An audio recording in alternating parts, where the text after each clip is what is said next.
Hey guys, new video.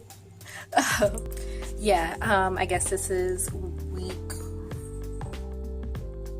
5 since I've sewn in my loose hairs. I just washed my hair today and I did a retwist. I did a bunch of like ponytails all over my head this time, so gonna see how that turns out. Hopefully I don't have like a weird like gap in the back once it dries. But yeah, I just wanted to kind of show how my hair is looking. The front is kind of frizzy, like it's not bad. I definitely see it progressing in frizziness each time I wash my hair. So I'm kind of wondering, like, is it just all gonna come out eventually? And if it does, then I'm like, okay, I did that for nothing. And then I'm thinking, should I prune my locks? I know a bunch of people are like, no, don't prune your locks, it's terrible, it makes your hair fall out, blah blah blah blah. But I've seen people do it successfully. I think it might be one of those things like interlocking, where people are like, oh, this thing is inherently bad, and it's like, no, maybe it's only bad when you do it incorrectly. So I don't know, but my hair isn't really all the way mature yet, I think, and I'm kind of scared to do it myself because I don't know if it'll be okay.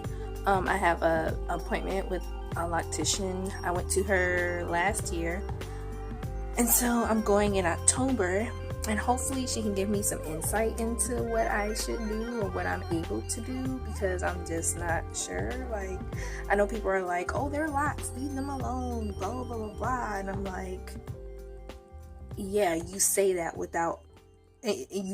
but you're the one without a whole bunch of loose hair on your locks. So come back to me and tell me that, you know, because like, we're not talking about new growth here, where it's like, oh yeah, well yeah, everyone's gonna have new growth because your hair is growing, duh. But this is like a lot of loose hair that's like doing nothing, like nothing at all, and it's like a lot of added extra work. Like, I could leave it alone, but I'm like, I don't want to do that. So yeah, anyway, so yeah, we'll see what happens. So this time I still use the wig cap. I wash my hair outside the shower, or I wash my scalp outside the shower. I sprayed shampoo on my locks, but I didn't like squeeze them or anything. And then I put on my wig cap, got in the shower, rinsed it all out. And yeah, so also I made a new oil mix. So this is olive oil, jojoba, an oil that was like a mix of a bunch of different ones, which is sunflower, grapeseed, canola, and then also, did I say coconut oil, and shea butter.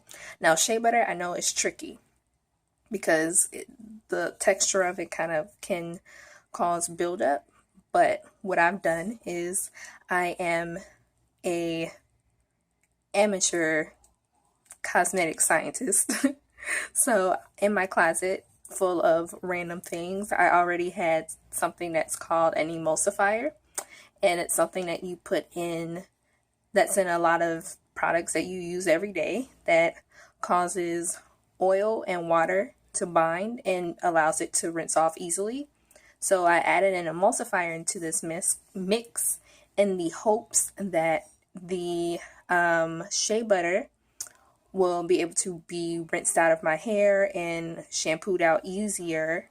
So yeah, it's literally like 1 to 2% of this entire mix. So it was just like a couple drops, but the rest is all oil. There's no water in here. So I use that. And then, as I usually do, I retwisted my roots with just oil. With just water. I did a pre-poo the night before, with coconut oil mostly, and then like a couple drops of this. And I put on a shower cap, and yeah, so I never sat under the heat, but I had the shower cap on while I slept, and a few hours before that, so probably 10 hours. But yeah, so kind of a close up on what my hair is kind of looking like and doing.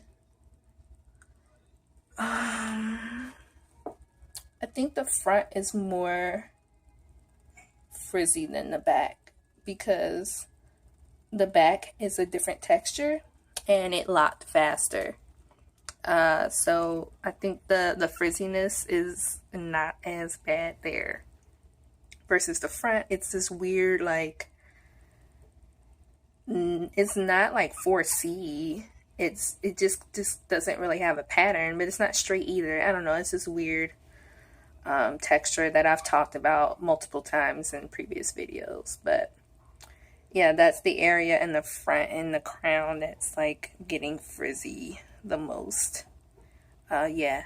And then this one right here, it just doesn't want to look like a lock. You know, it's still looking like a twist. But it doesn't bother me as much now. It used to, like in the very beginning. But yeah, anyway, I just wanted to show you guys, you know, what's going on with my hair, have an update, because I promised I would do more videos. As I said, they're not going to be very fancy and edited because this is straight from my phone and I'm using an app to edit everything, and that's kind of difficult to do versus like iMovie, but hey, I gotta work with what I have. So thanks guys for watching. Oh, also, Coco Loves Locks. I hope I remember your username right. You asked what technique I used, and I forgot to put that in the video. The technique to sew my locks, or sew the loose hairs, and it was a technique that I found from Dynamic Runner here on YouTube.